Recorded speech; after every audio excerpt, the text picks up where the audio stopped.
వారం రోజులుగా ఎడతెరిపి లేకుండా కురిసిన వర్షాలు చిత్తూరు జిల్లాలో బీభత్సం సృష్టించాయి. తిరుపతి నగరం సహా చాలా ప్రాంతాలు జల దిగ్బంధంలో చిక్కుకున్నాయి. భారీ వర్షాల దాటికి చాలా గ్రామాలు నదులను తలపిస్తున్నాయి. గ్రామాల్లో అంధకారం నెలకొంది. లోతట్టు ప్రాంతాల్లో నీట మునిగాయి. వేలాది ఎకరాల పంట నామరూపాలు లేకుండా పోయింది. వాగులు వంకలు పొంగి పొర్లుతున్నాయి. రోడ్లు కొట్టుకుపోతున్నాయి.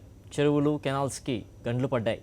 దీంతో పచ్చగడ్డి వరద నీరు గ్రామాలను నీట ముంచింది. ఇక వరద బాధితుల పరిస్థితి మరీ దయనీయంగా ఉంది.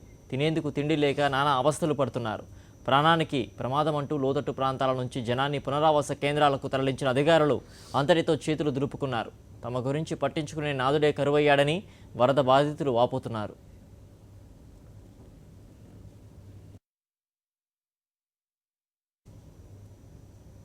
తెలుగుగంగ ప్రాజెక్టుకి గండ్లు పడడంతో లోతట్టు గ్రామాలు జలమయమయ్యాయి. వేలాది ఎకరాల పంట నీటిపాలైంది. కెనాల్పై ఉన్న చెట్లు ముళ్ళ పొదలను తొలగించకపోవడం వల్లే తమకి పరిస్థితి వచ్చి పడిందని బాధిత గ్రామ ప్రజలు ఆవేదన వ్యక్తం చేస్తున్నారు. తెలుగుగంగ ప్రాజెక్టుకి గండ్లు పడడం వల్ల ఇబ్బందులపై మా ప్రతినిధి మధు మరింత సమాచారం అందిస్తారు. భారీ వర్షాల వల్ల చిత్తూరు జిల్లాలో చాలా చెరువులకు గండ్లు పడ్డాయి. ప్రధాన కాలువలు సైతం తెగిపోవడం జరిగింది. ప్రధాన ప్రాజెక్టులకు సైతం ప్రమాదకరమైన పరిస్థితుల్లో ఇప్పటికే కాలంగి ప్రాజెక్టుకు సంబంధించిన ఒక గేటు తెగిపోవడం జరిగింది. అలాగే తెలుగుగంగ కాలువ మనం ఏదైతే ఉన్నామో తొట్టంబేడు మండలంలోని ఉన్నటువంటి చిన్న కనపర్తి ప్రాంతంలో ఇక్కడ 2 చోట్ల తెగిపోవడం జరిగింది. చాలా వందల ఎకరాలు నష్టమైన పరిస్థితి చూసినా ప్రధాన కాలువ ఇది ఏదైతే ఉందో తెలుగుగంగ కాలువ. ఈ కాలువకే గండి పడడంతో ఈ ప్రాంత వాసులు తీవ్ర ఆందోళన వ్యక్తం చేస్తున్నారు. రైతులకు సంబంధించిన వందల ఎకరాలు నష్టం సంభవించిన పరిస్థితి ఉంది. పెద్ద ఎత్తున నాట్లు సైతం కొట్టుకొని పోయే పరిస్థితి ఉన్నది. మనం చూడవచ్చు, ఎక్కడ చూసినా వరద నీరుతోనే ఈ ప్రాంతం అంతా ఉంది. ఇప్పటికే ఈ ప్రాంత వాసులు పెద్ద ఎత్తున ఆందోళన వ్యక్తం చేస్తున్నారు. అయితే ఈ ప్రాంతంలో ఇప్పటికే నెల్లూరుతో పాటు చిత్తూరు జిల్లాలో ముఖ్యమంత్రి చంద్రబాబు నాయుడు ఏరియల్ సర్వే నిర్వహించారు. అయితే రైతులకు ఇంతవరకు భరోసా ఇచ్చిన పరిస్థితి లేరు. ఈ ప్రధాన కాలువలో పెద్ద ఎత్తున వరద నీరు రావడంతో కొట్టుకొని పోవడం జరిగింది. అంటే ఈ ఆనకట్ట నాణ్యత లోపంగా ఉన్నట్లు కూడా మనకు స్థానిక రైతుల ద్వారా తెలుస్తుంది. ఇందువల్లనే కొట్టుకొని పోయింది. అంటే ఇలాంటి సంఘటనలు ఇదే సమీపంలోనే 2 చోట్ల జరిగాయి. ప్రస్తుతం రైతులు ఉన్నారు.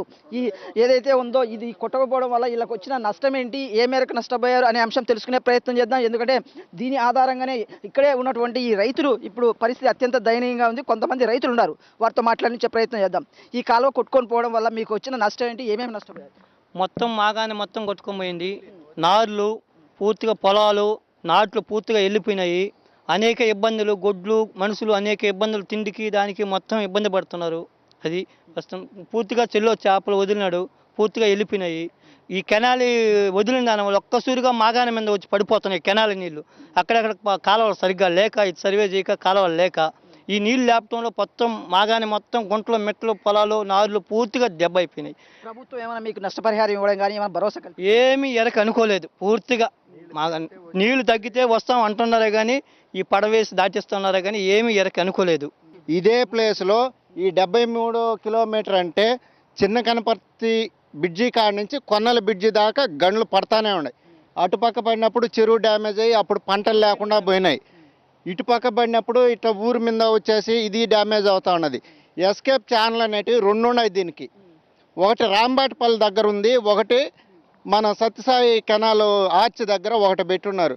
టయానికి గేట్లు ఎత్తలేకపోవటం, ఏదో వస్తువులన్నీ దొంగలు కట్ చేసుకొని పోవడం.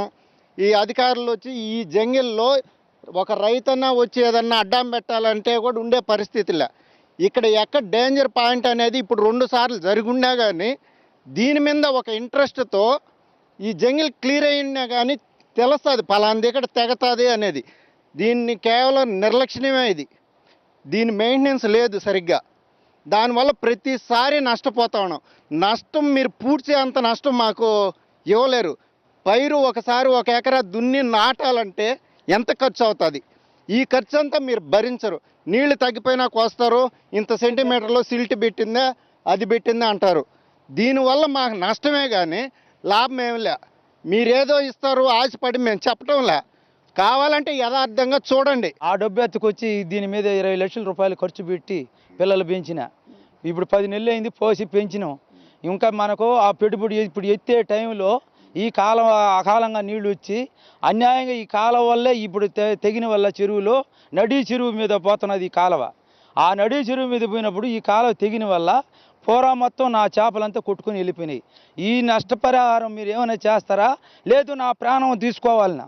ఈ పొజిషన్లో ఉన్నా నేను ఇప్పుడు. ఎందుకంత- అంటే నా వీళ్ళు ఏమి పరిస్థితి నాకు దిక్కు దాచుకుంటుండా.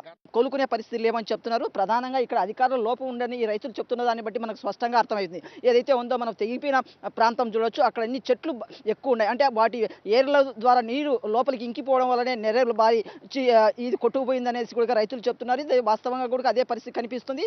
అధికారులు అప్పుడప్పుడు వచ్చేసి పర్యవేక్షణ చేసి ఎక్కడ లోపాలు ఉన్నాయి, ఎక్కడ తెగిపోయే ప్రమాదం ఉంది, ఇలాంటి కోణంలో ఆలోచించి ఉంటే ఇంత ప్రమాదం సంభవించి ఉండేదే కాదు. ఇలాంటి గండ్లు చాలా చోట్ల పడ్డాయి. ఇది మొదటిసారి కాదు, గతంలో కూడా ఇలాంటి గండ్లు పడ్డా అధికారులు మేల్కొనకపోవడం పట్ల మా పరిస్థితి అత్యంత దయనీయంగా ఉందనేసి ఈ ప్రాంత రైతులు చెప్తున్నారు, ఆవేదన వ్యక్తం చేస్తున్నారు. ఏది ఏమైనప్పటికీ అధికారుల నిర్లక్ష్యమే మా కొంప ముంచిందనేసి ఆవేదన వ్యక్తం చేస్తున్నారు. వీడియో జర్నలిస్టు హరితో మసూద్ రెడ్డి, సాక్షి టీవీ, శ్రీకాళహస్తి. వర్షాలతో నెల్లూరు జిల్లా పొగాకు రైతులకు నష్టం వాటిల్లింది. అసలే గిట్టుబాటు ధరలు లేక అప్పుల పాలైన పొగాకు రైతులకు వర్షాలు మరింత నష్టాన్ని మిగిల్చాయి. ఆత్మకూరు పరిధిలోని ఏఎస్పేట, మరిపాడు మండలాల్లో 45 పొగాకు బ్యారెన్లు కుప్పకూలాయి. మరికొన్ని ప్రమాద స్థాయికి చేరుకున్నాయి. ఇక సుమారు 2000 ఎకరాల్లో మిర్చి పంట నేలపాలైంది. కోత దశకు చేరుకున్న తరుణంలో కురిసిన భారీ వర్షాలతో మిర్చి పంట ఎందుకు పనికిరాకుండా పోయింది.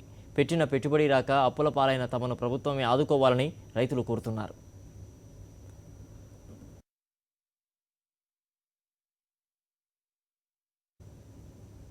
అనంతపురం జిల్లా అన్నదాతలను భారీ వర్షాలు నట్టేట ముంచాయి. సుమారు 1,00,000 ఎకరాల్లో వేరుశెనగ పంటను కూలిపోలోగా మరో 30,000 ఎకరాల్లో ఇతర పంటలు దెబ్బతిన్నాయి. కుండపోత వర్షాలకు 2 మహిళలు మృతి చెందారు.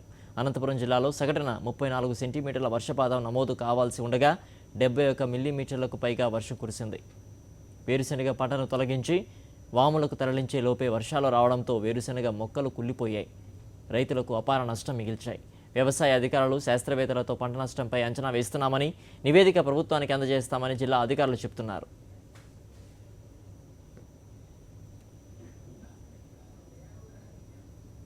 జరిగినప్పుడల్లా జిల్లా మంత్రులు, ఎమ్మెల్యేలు, ఎమ్మెల్సీలు, ఎంపీలు కూడా ఆ పంటలు పరిశీలించడము, ఆ రోజు ఛానల్స్లోను మరి పేపర్లను మరి పడడము, ఆ తర్వాత మర్చిపోవడం జరుగుతుంది.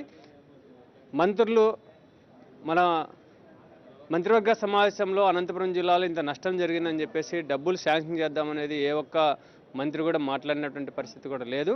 ముఖ్యంగా వేరుశెనగ పంటకు సంబంధించి జిల్లాలో రైతులు కొన్ని విషయాలు మా దృష్టికి తీసుకొని వచ్చారు. నేను కూడా వెళ్ళి ఫీల్డ్ మీద చూసి రావడం జరిగింది. హార్వెస్ట్ అయిపోయిన వేరుశెనగకి, తడిచిన వేరుశెనగ పంటకి మనకి ఎండ రాకపోతే అది కుళ్ళిపోయే ప్రమాదం ఉంది. మరి ఆల్రెడీ అధికారులని, శాస్త్రవేత్తలని ఫీల్డ్ మీద కూడా టీమ్స్గా పంపించి మనం అంచనా వేస్తున్నాము.